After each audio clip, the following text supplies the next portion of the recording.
constant would be difficult in this particular scenario is which one? Sir, 6th nerve will be lower down. 6th nerve will be here. The dorsal connection, as I told you, the boundaries would be from the dorsum which we drill to the dorsal connection. That comes corresponding to the floor of the sternum right down this corner. If you have an active scope, you can see, but I don't think you will see nerves here. I will probably show you that later on, in the sense, not during the demonstration. Petrous apex, now if you want to see the petrous apex, you see the parallel carotid, right behind the parallel carotid, lower down with the petrous apex. So that I will take out this only 9 points. Okay. Now I think most of the people wanted to see the frontal part.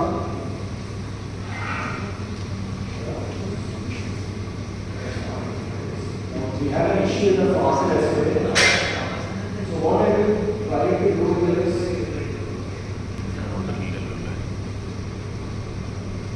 we have already done a DCR.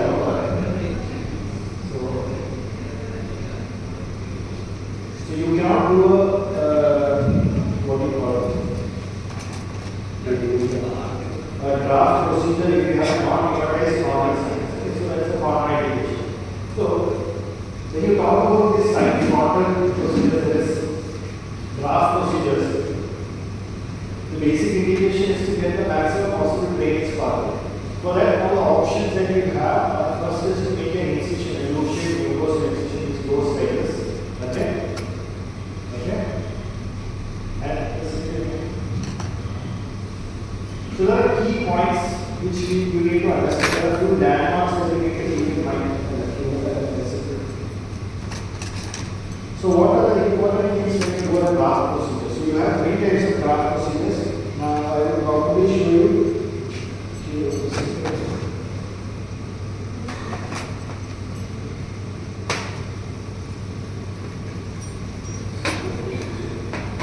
What are the limits? So the limits, the posterior limit would be your first olfactory neuron. So if you want to identify the first olfactory neuron, I told you the olfactory nerve doesn't find this area.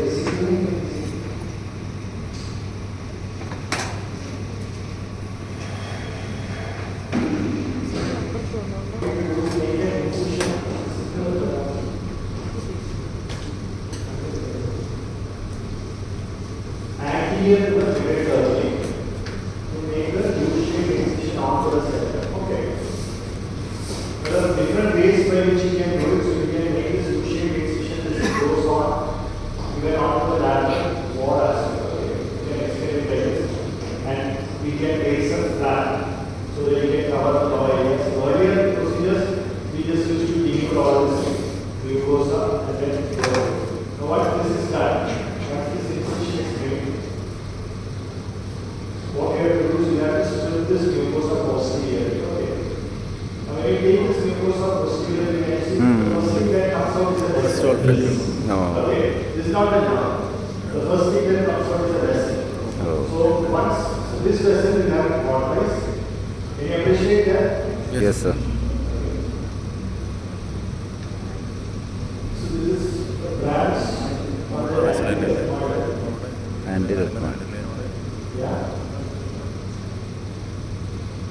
Take it out and then keep pushing posteriorly. So this is something that you confuse. So what happens is if you confuse this with that first olfactory neuron, you would not end up creating an anterior opening. How can you see that? That is the neuron. Okay. This structure is the first olfactory neuron. Okay. Is that clear? Yes. Now that would be my posterior limit of the section. In other words, I can take out all this rope that is anterior. Right? Now, point 2. So this would be the posterior limit. So either you can start by delimiting a posterior limit. So surgeons have different ways of doing it. Some people do that first. Now there are a couple of things that are described in literature. One is outside and inside out. So inside out means you get into the frontal sinus first and then come into the get into the frontal sinus and then come outside. Whereas outside you identify the lateral limits first and subsequently get into the frontal sinus. Now it is the safer practice to probably identified as lateral limit. So lateral limit, you start with the frontal portion of the maxilla, you start moving here.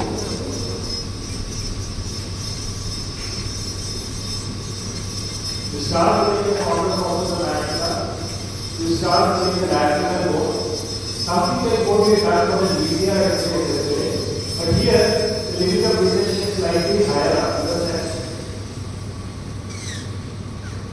You have to even go above the level of the sac, right?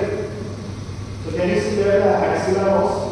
And now we are going, ideally we are going slightly above all these mucosal things coming. In normal surgery, this doesn't happen. And this is all just feeding out.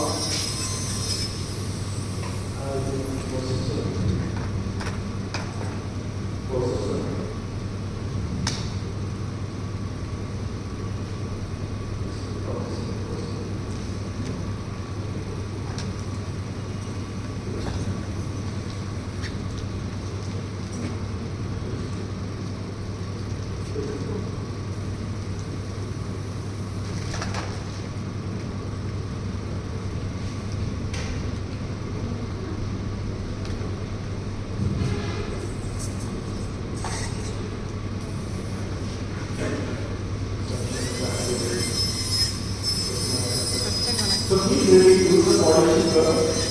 First identify the maximum slat and how you did it. But you don't have to expose the entire slat.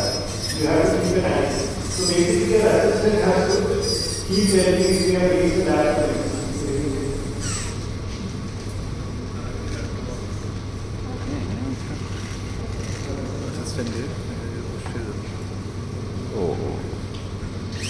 So your assistant has to keep a finger on the finger and keep a wall. So don't use cutting first, final cutting first because you don't have other options here. So keep building. And the last thing is the skin above us. You can see that I have already reached the region of it. All here is the skin is also you cannot appreciate the stages.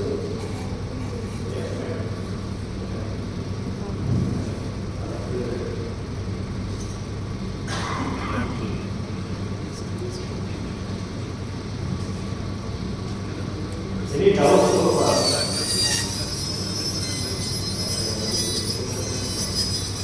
In normal surgery, you can take out all these mucosal and apply this mucosal. Because here, problems with the speeding of